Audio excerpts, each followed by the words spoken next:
Sir ಇವತ್ತು D K Shivakumar ಅವ್ರ ಪಟ್ಟಾಭಿಷೇಕ ಆಗ್ತಾ ಇದೆ ಸರ್, ಹೆಂಗೆ ಅನಿಸ್ತಾ ಇದೆ? ಭಾಳ ಚೆನ್ನಾಗಿದೆ. ಕಾಂಗ್ರೆಸ್ಗೆ ಒಳ್ಳೆ ಕಾಲ ಬಂದಿದೆ. ಕಾಂಗ್ರೆಸ್ನ ಕಟ್ಟಾಳು ಈ ರಾಜ್ಯದ ಅಧಿಪತಿಯಾಗಿ ರಾಜ್ಯಭಾರ ಮಾಡೋರಿದ್ದಾರೆ. ಸರ್ ಇವತ್ತು ಡಿ ಕೆ ಶಿವಕುಮಾರ್ ಅವ್ರ ಪಟ್ಟಾಭಿಷೇಕ ಮಾಡ್ತಾ ಇರೋದು, ಮುಂದೆ BJP ಮತ್ತು JDS ಅವರು ಏನಾದರೂ ಪ್ಲೇಸ್ಮೆಂಟ್ ಮಾಡ್ಕೋತಾರಾ? ಪ್ಲಸ್ಸು ಇಲ್ಲ ಮೈನಸ್ಸು ಇಲ್ಲ, ಇನ್ಯಾವಾಗೂ ಕಾಂಗ್ರೆಸ್ಸೇ ಪರ್ಮನೆಂಟಾಗಿ ಕಾಂಗ್ರೆಸ್ಸೇ ಇನ್ನು ಬರೋ ದಿನಗಳಲ್ಲಿ. ಸರ್ 2028ಕ್ಕೆ ಕಾಂಗ್ರೆಸ್ ಇನ್ನೂ ಎಷ್ಟು ಮಟ್ಟದಿಂದ ಗೆಲ್ಬೋದು ಸರ್? 150 ಸೀಟ್ಗಿಂತ ಜಾಸ್ತಿ ಗೆಲ್ತದೆ. ಸರ್ ಪಕ್ಷದಲ್ಲೇ ಕೆಲವೊಂದಷ್ಟು ತಿಕ್ಕಾಟಗಳಿದ್ದು ಅಂತ ಕೇಳಿ ಬರ್ತಾ ಇತ್ತು ಸರ್. ಎಲ್ಲ ಯಾವ ತಿಕ್ಕಾಟನೂ ಇಲ್ಲ ರೀ. ಹೈಕಮಾಂಡ್ ಏನು ಹೇಳಿದ್ರೆ ಅದು ಸಿದ್ದರಾಮಯ್ಯನವ್ರು ಎಷ್ಟು ಗ್ರೇಸ್ಫುಲ್ಲಾಗಿ ಬಿಟ್ಕೊಟ್ರು ನೋಡಲಿಲ್ವಾ? ಇದೇ ಕಾಂಗ್ರೆಸ್ ಪಾರ್ಟಿ. ಒಂಥರ ನಮಗೆ ಖುಷಿ ಆಗ್ತಾಯಿದೆ. ನಮ್ಮ ಡಿ ಕೆ ಶಿವಕುಮಾರ್ ಅವರು ಇವತ್ತು ಚೀಫ್ ಮಿನಿಸ್ಟರ್ ಆಗಿ ಅವರು ಓದ್ ತಗೊಳ್ತಾ ಇದ್ದಾರೆ ಅಂತ.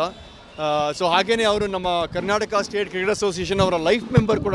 ಸೊ ಹಾಗಾಗಿ ನಂಗೆ ಸಿಕ್ಕಾಪಟ್ಟೆ ಖುಷಿ ಆಗ್ತಾಯಿದೆ. ನಮ್ಮ ಒಬ್ಬರು life member, Karnataka state cricket association life member ಇವತ್ತು ಚೀಫ್ ಮಿನಿಸ್ಟರ್ ಆಗ್ತಾ ಇದ್ದಾರೆ ಅಂತಂದರೆ ಸಿಕ್ಕಾಪಟ್ಟೆ ಖುಷಿ ಆಗುತ್ತೆ. ಸೊ ಹಾಗಾಗಿ ನಾನಿಲ್ಲಿ Karnataka state cricket association president ಆಗಿ ನಾನು ಇಲ್ಲಿ ಬಂದಿದ್ದೀನಿ. ಸೊ ಐ ವಿಶ್ ನಮ್ಮ ಡಿ ಕೆ ಶಿವಕುಮಾರ್ ಅವ್ರಿಗೆ ತುಂಬ ಹಾರ್ದಿಕ ಶುಭಾಶಯಗಳನ್ನ ಹೇಳೋಕ್ಕೆ ಇಷ್ಟಪಡ್ತೀನಿ. Thank you sir.